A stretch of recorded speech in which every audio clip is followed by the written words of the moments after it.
everyone, Ismail is here. Today we're going to learn about the lesson 5.2, verifying trigonometric identities. Here in this lesson is most 100% connected to the lesson in the previous 5.1. So we're going to learn two things: how we can verify trigonometric identities and how we can determine whether equations are identities. Now, before we start, I would like to say congratulations to the seniors of 2026 in this year, especially for one of the students, which is called Hala. This is a gift from her because she asked me on the comments to congratulate and wish the best for the seniors for the senior students in Thamar International School in Saudi Arabia. So Hala, congratulations. Okay, congratulations on your graduation for senior, okay, 2026 for Thamar International School. Okay, now let's go back to the lesson. Here, the first part of the lesson, let's identify the meaning of the verify an identity. To verify an identity, let's read it here. Verify identity means proof from its name, verify, which is we are proving both sides of the equation are equal for all values. Okay, so just a quick example. So for example, if I have x equal x squared over x, how can I make these equations equal to each other, which is this side is x. How can I make this side here equal x also? I can just cancel this power with this power, so it means x is equal x. So this is verifying. So this is how I can improve. Now let's go to this question here. Now example number 1, verify trigonometric. So to verify the trigonometric, always you will have two sides in the equation. So the first side, let's call it, okay, let me color it so you can see what I mean. So I have all of this equation here, okay, and the question. So and the equal sign on the left side of the equal sign here on the left side. So this side here is, let's call it more complicated side because I have a fraction, numerator and denominator. And on the right side of the equation, which is cosine square x, is less complicated. It's not complicated. So now how we can verify, how we can start? Based on the same example that I gave you, the simple one here, what's the thing that we start to simplify? It's this side here because it's more complicated. I can simplify it to get the small or the easy one. The same idea we're going to follow here. So we are going to take the complicated side, which is this side here on the left. Then we are going to use the properties that we learned to simplify until we reach what? We reach cosine square x. Okay, so now after you know the idea, let's start working. So the first step, always what you have to do, you take the complicated side, then you write it again. So I wrote it again here. Then let's simplify. Now we know that from the rule cosecant square x minus 1, it's equal cotangent square x. This is from the Pythagorean identity. Do you remember the Pythagorean identity? So now all of that term here, all of this term, we can replace it with what? With cotangent square x. So this is what you can see. I replace all the numerator, okay, with only cotangent square x. Now all the cosecant square x stays same, cosecant square x. Now if you remember, okay, about the cosecant, we know that cosecant is what? Cosecant is the reciprocal. Do you remember? Cosecant square x is the reciprocal for sine squared x, right? So now let's rewrite it here. So it will be cotangent square x over 1 over sine square x, right? So I just replaced cosecant square x with 1 over 1 sine squared x. Now because I have 1 over sine squared x, so it's the rule. When I have denominator, the denominator goes up, multiplied with this part. So the question will be cotangent square x times sine squared x. So this is what you can see here. Okay? Then after that, after I have sine squared x, you know that cotangent can be written as cosine square x over sine square x. So do you see this cotangent? It can be written as this, if you remember. So now we replace cotangent with cosine square over sine square. Then we can just cancel the sine square. The sine square means what? Cosine square x. So now check this. Is this one similar to what I asked you? So now from the right is equal from the left. So we approve the question. Okay, now let's do the second question here. Let's do it together. Okay, to solve this, do you remember the first step? The first step to identify the complicated side and the easy side. We know that this one is the complicated side. This one is the easy side. So I have to work on this side here. So now let's write it down. Tan square x plus 1 over 1 minus sine squared x equal. Now we need to use one of the identity, the Pythagorean identity. I know that tangent, okay, squared x plus 1 is equal secant square x. So you need to memorize the rules, okay? If you didn't memorize the rules, this lesson will be so difficult for you. You need to memorize the rules, okay? So tangent square x plus 1 equals secant square. So I can replace all the numerator and I just write secant square x over 1 minus sine square x. Then I know that also, okay, 1 minus sine square x is equal cosine square x. Is this right? Okay, so as you can see, 1 minus sine square x is equal cosine. So I can replace 1 minus sine x with what? With cosine square x. So let's give the secant square x over cosine square x.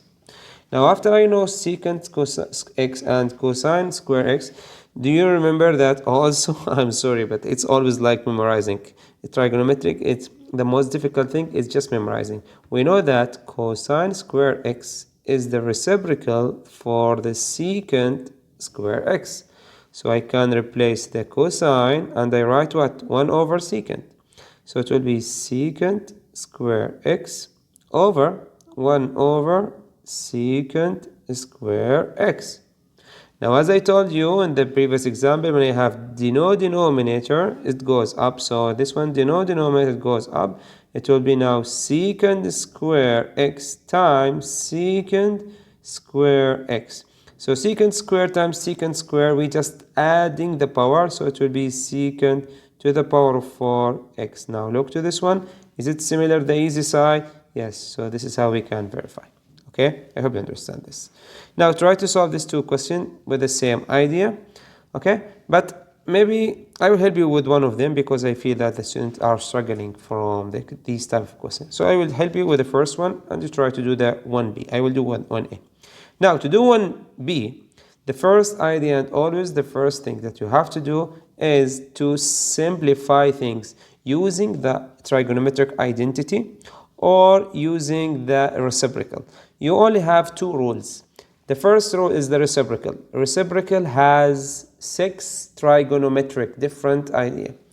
Pythagorean has 3 rules inside it, so you need to memorize all of them.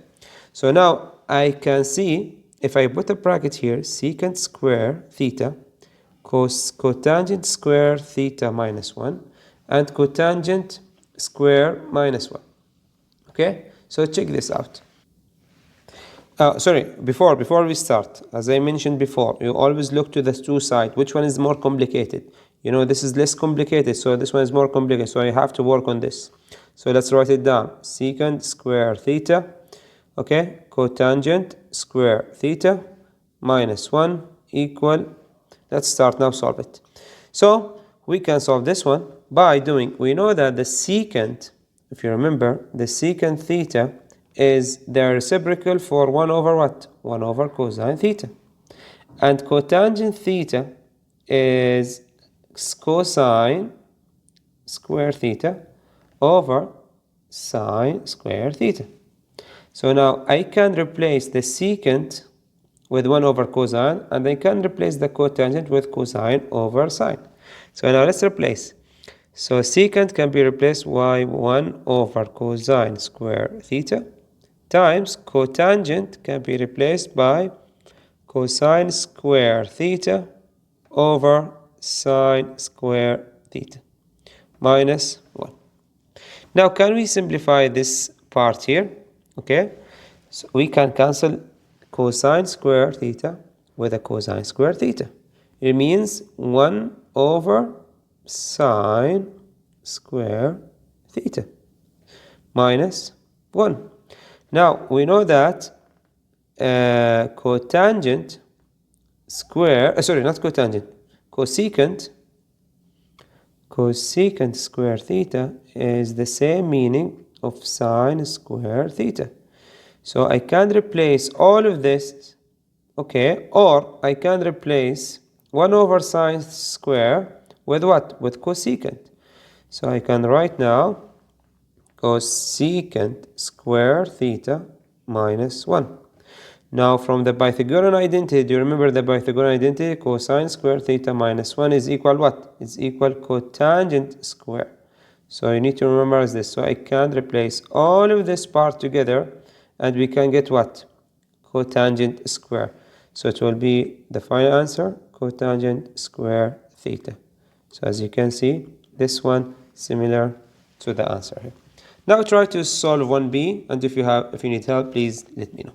Now let's solve this type of trigonometric, example number 2. Now, similar to this, don't panic when you see a fraction, okay? Because maybe you think it's taking long time to solve it, but actually maybe just 2 steps will help you to finish the question. Why? Check this out. Let's solve it together. So we know that this side here is less complicated. This side here is more complicated. So I'm going to take the more complicated side and write it down. Then we start solving it. So we take the cosecant x plus cotangent, x, all of that plus 1 over cosecant x minus cotangent x.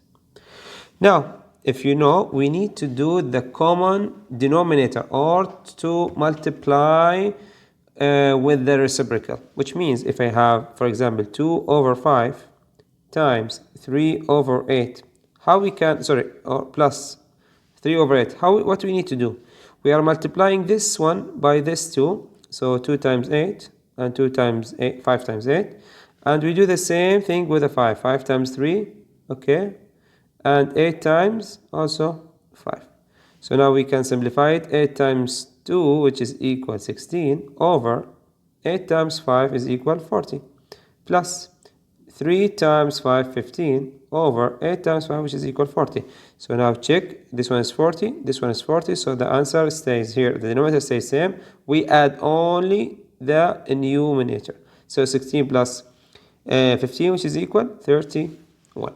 So the same idea of grade 3 question work here for the pre-calculus. Imagine this, okay, which is, now we take all of this part, cosecant x, we multiply it with the 1 here. So we multiply here, cosecant x minus cotangent x. And also we multiply it here down, cosecant x minus cotangent x. Okay, so do you see what I multiplied here? And I multiplied this one here. So now I have to do the opposite. I have to take all of this multiplied here. So all of that should be multiplied with the 1 and multiplied here also. So it will be cosecant x plus cotangent x. Same idea here, cosecant x plus cotangent x. Now after I did this, let's simplify. We have now common denominator. You know that if you look this one here and this one here, it's difference of 2 square. We know that the difference of 2 square, you are like doing cosecant square x minus cotangent square x. So all of that is over cosecant, okay, x minus cotangent x plus cosecant x plus cotangent x. Okay, you see what happened? Now let's add the like term. So now cotangent x with negative cotangent x, so they cancel each other.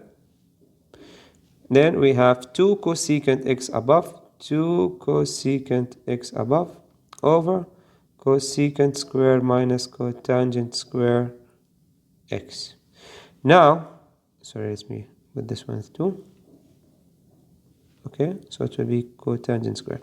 Now we know that one of the Pythagorean identity, cosecant square x minus cotangent square x is equal 1. So I can replace all of this and write what? And write 1. So all of this part will be over 1. So 2 cosecant x over 1. So anything over 1 stays what?